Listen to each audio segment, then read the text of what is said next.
একটি লাইক, একটি শেয়ার, একটি ভিউ আজকের ডিজিটাল যুগের আসল মুদ্রা। এই মুদ্রার লোভে মানুষ কি না করছে, নৃত্য করছে অপ্রাকৃতিক ভঙ্গিমায়, গাইছে ভুল সুরে, এমনকি নিজের ইজ্জত বিসর্জন দিচ্ছে শুধু একবারের জন্য ট্রেন্ডিং হ্যাশট্যাগে নাম ওঠানোর জন্য। এখন প্রশ্ন হলো, এই ভাইরাল হওয়ার নেশা কি আসলেই আমাদের সমাজকে গ্রাস করছে, নাকি আমরা নিজেরাই হয়ে উঠছি ক্লিক নামের এক অদৃশ্য ভাইরাসের শিকার? জাস্ট তিনটা জিনিস একটু খেয়াল রাখেন। সমালোচনাতে আমি সবসময়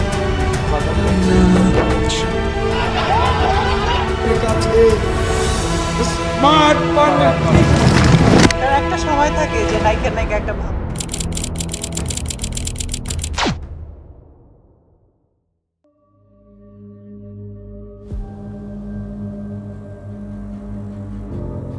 সাল 2020, এক মরণঘাতী ভাইরাসে আক্রান্ত গোটা দুনিয়া।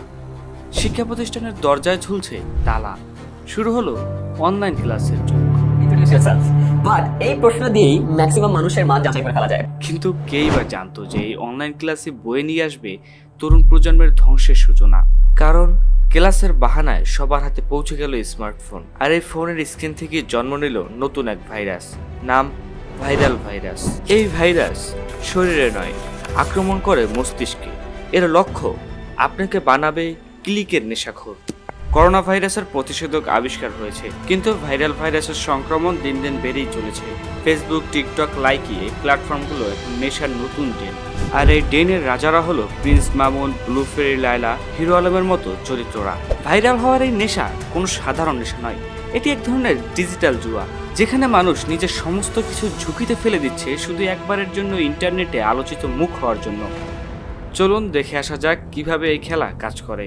আচ্ছা, কখনো কি ভেবে দেখেছেন আপনার আগ্রহ না থাকার পরেও কেন ব্লুফেরি লায়লা বা প্রিন্স মামুন আপনার নিউজ ফিডে চলে আসে? হিরো আলম কেন সবসময় উল্টোপাল্টা কাজ কিংবা কথা বলে বিতর্ক সৃষ্টি করে? কেনই বা ফ্লাশ টকের মতো পডকাস্ট চ্যানেলগুলো এসব ভাইরালদের ইন্টারভিউ নিয়ে ব্যস্ত?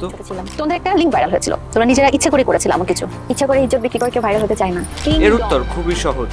তারা জানে স্ক্যান্ডাল হলো ভাইরাল হওয়ার সবচেয়ে শক্তিশালী হাতিয়ার। হিরো আলম শুধু একজন বগুড়ার ডিশ ব্যবসায়ী ছিলেন, কিন্তু আজ তিনি কোটি মানুষের আলোচনার কেন্দ্রবিন্দু। কিভাবে? প্রথমে একটি সি গ্রেডের সিনেমা বানিয়ে আলোচনায় এলেন, এরপর পাবলিকের পালস ও সোশ্যাল মিডিয়ার অ্যালগরিদম খুব ভালোভাবে রপ্ত করলেন এবং কাজে লাগালেন মাস্টারলি। কিন্তু এই ভিউয়ের বিনিময়ে কি দাম দিচ্ছি আমরা? সমাজের মূল্যবোধ, তরুণ প্রজন্মের ভবিষ্যৎ, নাকি নিজেদের মানসিক শান্তি? ট্রেন্ডের স্রোতে গা ভাসিয়ে বিলীন হলো কত মানুষ। সাইকোলজিস্ট ডক্টর রিফাত আহমেদ বলেন, ভাইরাল হওয়ার এই নেশা এক ধরনের সাইকোলজিক্যাল ডিসঅর্ডার। মানুষ চায় ভ্যালিডেশন, আর সোশ্যাল মিডিয়া সেটাকেই বিষিয়ে তুলছে। গবেষণা বলছে ৬৭% ভাইরাল স্টাররা ডিপ্রেশন বা অ্যাংজাইটি ডিসঅর্ডারে ভুগছেন, কারণ ট্রেন্ডিং টেবিল থেকে নেমে যাওয়ার পর তারা হারিয়ে ফেলেন নিজেদের আসল পরিচয়। ভাইরাল হওয়া কোনো অপরাধ নয়, বরং ডিজিটাল যুগের একটি স্বাভাবিক ঘটনা। কিন্তু যখন এই ভাইরাল হওয়ার নেশা মানুষকে তার বিবেক, সম্মান এবং মানবিক মূল্যবোধ থেকে বিচ্যুত করে, তখন এটি রূপ নেয় এক ভয়াবহ সামাজিক মহামারী। আজকের এই হাইপার কানেক্টেড যুগে আমরা প্রতিদিন অসংখ্য কন্টেন্ট দেখি, শেয়ার করি, লাইক দিই, কিন্তু কখনো কি থেমে ভেবেছি এই ক্লিকের পিছনে কি ধরনের সংস্কৃতিকে উৎসাহিত করছি?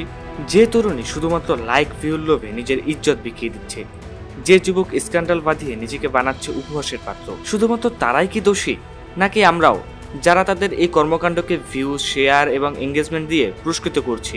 আজ সময় এসেছে নিজেকে একটি কঠিন প্রশ্ন জিজ্ঞাসা করার।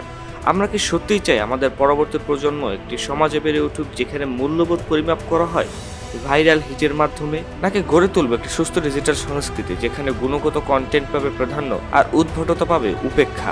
মনে রাখবেন, প্রতিটি ক্লিকই হলো একটি ভোট। আপনি যে ইন্টারনেট কাঠামো চান তার পক্ষে। আজই সিদ্ধান্ত নিন, আপনি কি হতে চান ক্লিকের দাস, নাকি হবেন পরিবর্তনের সূচনা? কারণ ভাইরাল হওয়ার আগে আমাদের সবার আগে মানুষ হতে হবে, আর এই পরিবর্তনের শুরুটা হতে হবে আপনার থাম থেকে। পরের বার যখন কোনো অসামাজিক, উদ্ভট, ক্রিঞ্জ ভিডিও দেখবেন, ভাবুন এই ক্লিকটি কি আসলেই তার প্রাপ্য?